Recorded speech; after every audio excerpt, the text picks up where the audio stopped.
the hell? Like, you know how symbolic rabbits are? Like, they have their own holiday, like Easter. You know what I mean? No, you know why? Listen, rabbits are like a symbol of new life, right? And they've accomplished more than anybody in this room. They play basketball with Michael Jordan.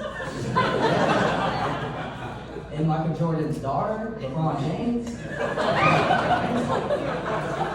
They've done so much in life, and people are out there eating rabbits, and no one is saying anything. But you eat one cat. One cat.